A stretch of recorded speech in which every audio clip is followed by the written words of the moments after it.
Ah, the heroes of the hour. Not content with securing the residential district, you gifted me an Imperial Commander. What are you after, a medal? The work is its own reward, General.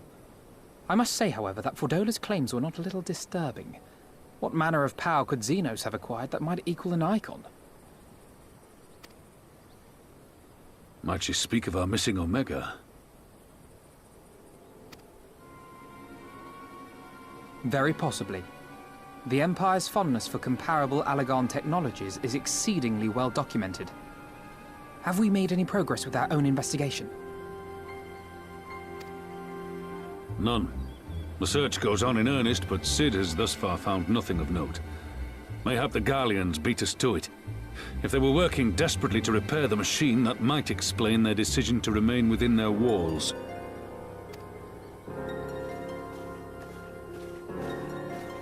Ah, Lise.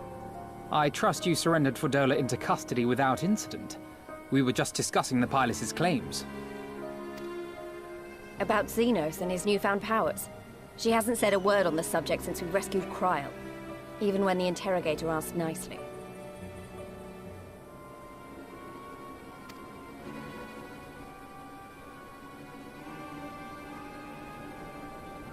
Mayhap I can offer some insight into her claims, or at least into the facility and the experiments they conducted during my time there. Though my memories of the period are somewhat muddled, there are a few things I remember with painful clarity. Thancred told us only that Fordola had undergone some manner of treatment.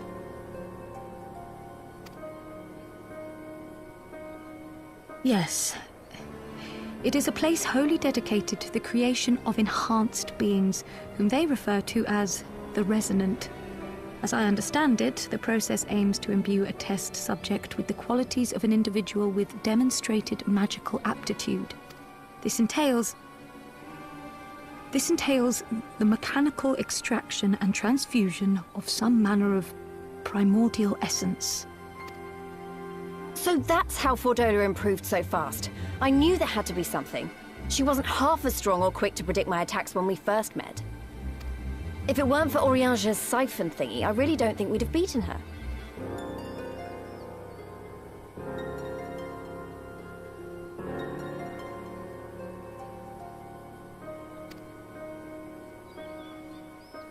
My humble scheme asked far more in the execution than it required in the conception, I do assure thee.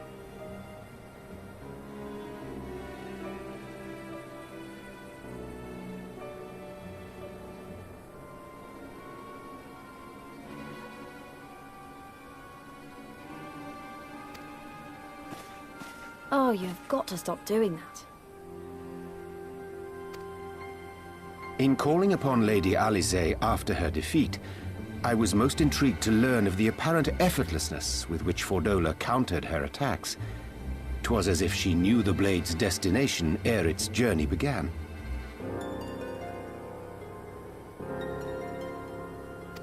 A most impressive feat under any circumstances, but an almost miraculous one when considered in the context of Fordola's unfamiliarity with my lady's arts. How then could she so perfectly predict an unknown opponent's every move?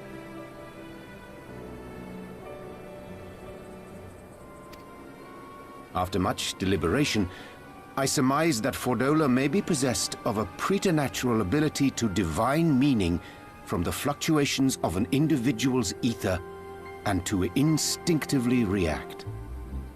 To employ a metaphor, one might say that she was attuned to the whispers of my Lady Alisaie's soul.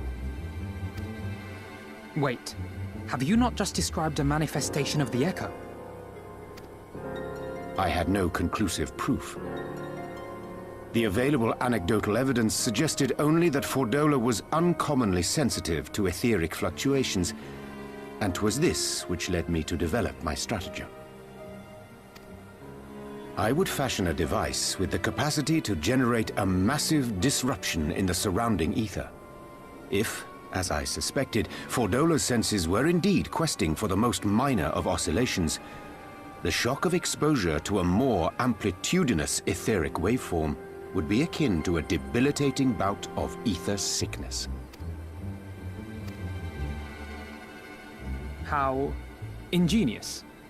I note that the success of your plan hinged on your device's wielder remaining ignorant of its purpose, lest Fordola divine your intent. Indeed so, Master Alphino. All things considered, 'twas a most fortuitous outcome. That's putting it mildly.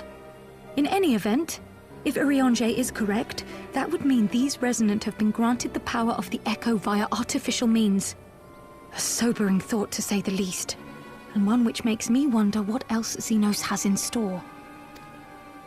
Whatever the Viceroy's newfound powers, I know of none better equipped to face him. And face him you must. For there is now but one path forward, and it leads straight to Alamigo.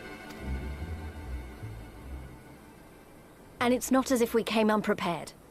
We've got all our friends and allies fighting for the same thing. Honestly, right now I feel like we could take on anyone and win. And I mean anyone.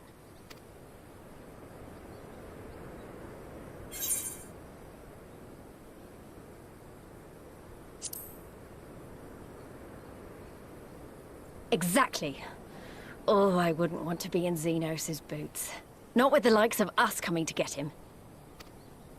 Right, I'd best get back to the residential district. Thancred and the Resistance forces are waiting.